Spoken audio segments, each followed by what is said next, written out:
This is a guest essay written by Amelia Adams.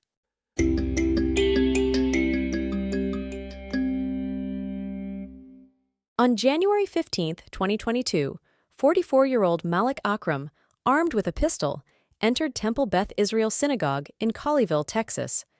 Akram held Rabbi Citron Walker and 3 congregants hostage in an intense 11-hour standoff. The peaceful Shabbat morning services quickly turned into a nightmare. Amid the ongoing COVID-19 pandemic, the service was live-streamed, capturing much of the ordeal. Remote congregants could do nothing but watch in despair, knowing their community's fate lay in the hands of a deranged attacker.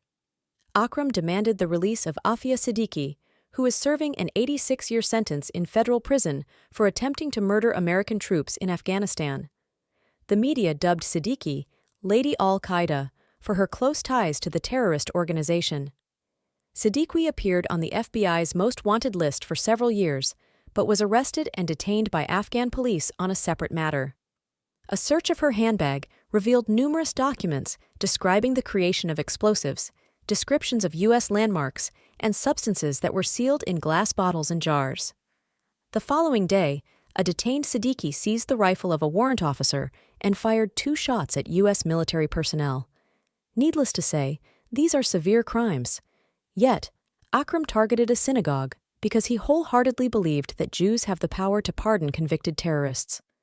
Akram's plan was to have Rabbi Citron Walker contact a fictitious Chief Rabbi of America who would use his influence to arrange Siddiqui's release in exchange for the hostages. When news broke of the hostage crisis, progressives immediately jumped into action. They took to social media to announce their shock, anger, and concern over rising antisemitism. This was, of course, before any details about the assailant emerged. The only information released at that point was of an armed man holding hostages in a synagogue.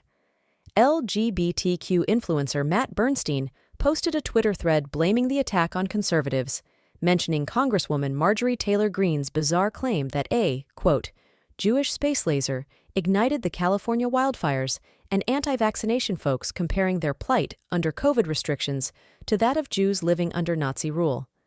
After discovering that the hostage-taker was actually an Islamist, Bernstein deleted his tweets, which is pretty ironic considering he wrote, quote, This siege is what happens when we stay silent about antisemitism, letting it evolve and grow like a virus in the gross petri dish that is America. After deleting his tweets about the importance of speaking out, Bernstein's passion for fighting antisemitism waned for a few months. Of course, it reemerged when denouncing antisemitism was back in after Kanye West's anti-Semitic tweets, but more on that later. Once details about Akram emerged, concern for the Jews held at gunpoint completely dissipated.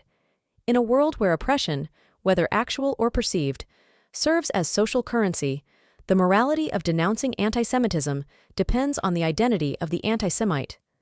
When the hostage-taker was a white supremacist, denouncing his crimes was a moral duty. Now that he was an Islamist, it was Islamophobic. But it was too late for many leftists who had already tweeted about the, quote, wrong kind of antisemitism, so they shifted to damage control. Many opted to share a tweet from author Wajahat Ali, warning, quote, You're about to hear some ugly and vicious Islamophobia and anti-Muslim bigotry this weekend. People will use it to divide Jewish and Muslim communities. Don't fall for it. I can only assume that Ali was concerned about an impending PR crisis for the Council on American-Islamic Relations, also known as CARE, which had a history of championing Afia Siddiqui's release, the same cause that motivated Akram's attack. In fact, just 1 month prior, CARE's Texas chapter hosted an event to raise awareness about Siddiqui's case. It certainly did not help that Siddiqui is wildly anti-Semitic. During her trial, Siddiqui gained notoriety for several anti-Semitic stunts, such as refusing to cooperate with Jewish lawyers, insisting her prosecution was part of a Jewish conspiracy, demanding no Jews be allowed to serve on the jury, and requesting that jurors undergo DNA testing to prove they were not Jewish. Still, since Siddiqui was not a tiki torch-carrying skinhead, so who cares? 9 months after the attack on Temple Beth Israel, Kanye West's anti-Semitic outbursts presented leftists with a new opportunity to condemn anti-Jewish hatred. It turned out that threatening to go, quote, DEFCON 3 on Jews was not socially acceptable. Shortly thereafter, a viral post reading, "I support my Jewish friends and the Jewish people," swept through Instagram. Soon, every celebrity reposted, "I support the Jewish people," to prove that they definitely were not anti-Semitic. Less than a year later, on October 7, 2023, the Jewish people would suffer the deadliest massacre since the Holocaust. To nobody's surprise, self-proclaimed allies who swore they supported the Jewish people were completely silent.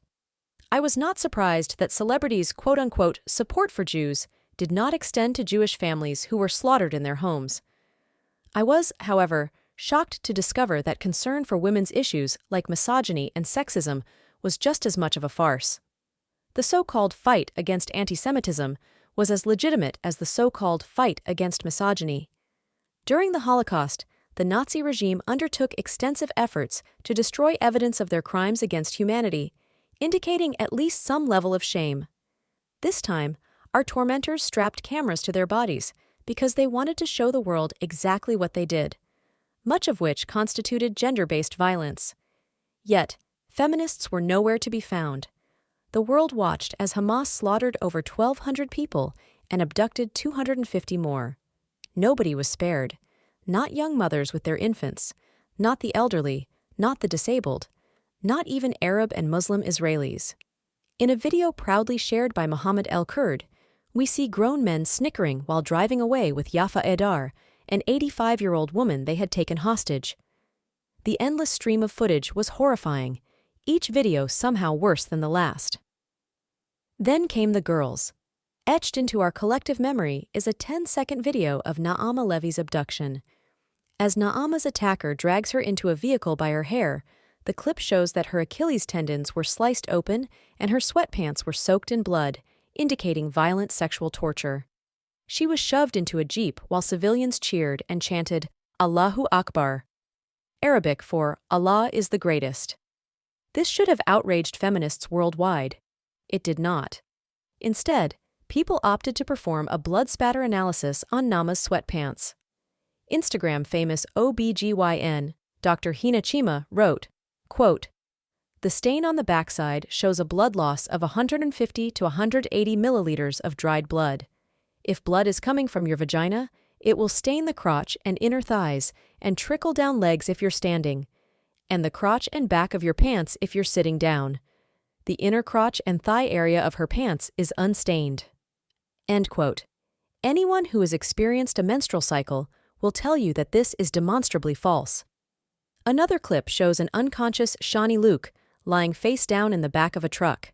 She is surrounded by her unbothered captors, who laughed and smiled while joyfully parading her lifeless body around Gaza. Her clothes were torn, and her legs were contorted into multiple directions, her kneecaps clearly dislocated. Bystanders cheered while her attackers grabbed her hair and spat on her. What should have been cause for worldwide outrage went largely ignored, but not completely unnoticed. See, Ali Mahmoud, who photographed Shani in her most degrading moments, won the prestigious Picture of the Year award presented by the Missouri School of Journalism. Rather than condemning Hamas's unparalleled sadistic cruelty, many glorified the perpetrators and discredited the victims. From New York to Sydney, the sentiment was the same. October 7th was a victorious day of, quote, resistance. The freedom to abduct, slaughter, and rape Jews was colloquially dubbed, quote, the day Gaza broke out of prison by Al Jazeera. Over the next few days, Jewish communities worldwide circulated posters of abducted Israelis in hopes that raising awareness would help others call on Hamas to release the hostages. Within minutes, people began tearing the flyers down, claiming that raising awareness of kidnapped children is nothing more than war propaganda or an attempt to obtain manufactured consent for genocide. Alas, we are Jews, so everything we do is part of a pernicious and calculated plan to cheat the Gentiles and bring a new world order.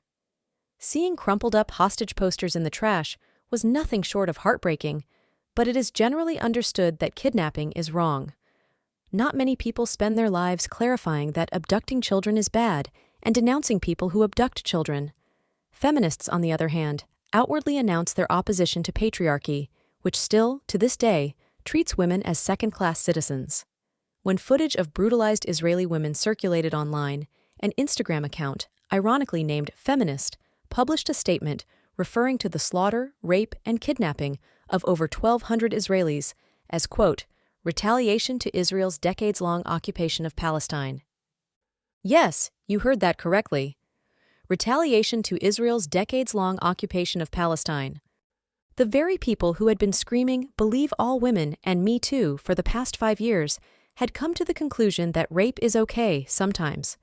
The organization Speak Up, a self-described feminist initiative to support victims of violence, accused the New York Times of, quote, weaponizing sexual violence against women for occupation propaganda after the media outlet published an article detailing Hamas's sexual violence on October 7th. The ability to disregard mountains of evidence is symptomatic of an intellectual epidemic plaguing the New Left, where narratives have replaced truth and reality has become irrelevant. Soon, so-called anti-Zionists began to claim that accusing Hamas of rape was an act of Islamophobia and racism. A social media post shared by Nurdeen Kiswani, the chairperson of the organization Within Our Lifetime Palestine, said, quote, it is so insanely racist that a bunch of you are making up brown rapist hordes in your heads to delegitimize an actual revolution happening in front of your face. A few weeks later, a popular Instagram account wrote that it is Islamophobic and racist to believe that Hamas committed sexual violence. Just as I felt like I was about to lose my mind, I came across a tweet so sociopathic that it sent me into an epiphany. It said, quote, I expected like 10% less racism from left liberals, perhaps a more nuanced appraisal of mass hostage-taking and terror as a tactic than brown men are coming to rape Jewish women. End quote.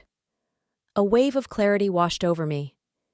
In a full-circle moment, I was back in 2022, reliving the Colleyville hostage crisis, the last time progressives demanded that hostage-taking be viewed through the lens of intersectionality. When progressives realized that Akram was an Islamist, they lost all concern for the hostages and opted to address the hypothetical impending Islamophobia. Flash forward to 2023, and now 2024, the same goes. Even in cases of mass murder, hostage-taking, and sexual violence, Islamists are not to be condemned or punished. Because we wouldn't want people to think we were racist, now would we? And of course, that is more important than doing what is right. Haha. As this disturbing pattern continues, it becomes increasingly clear that selective outrage, whether over antisemitism or sexism, is more about self-righteousness than genuine concern. The blatant hypocrisy reveals that one's commitment to social justice causes are often shallow and performative. The selective moralizing shows that what truly matters is the opportunity to virtue signal rather than address real suffering. In the end, selective empathy renders the oppressed completely unacknowledged and unsupported, exposing the emptiness behind the self-proclaimed advocacy.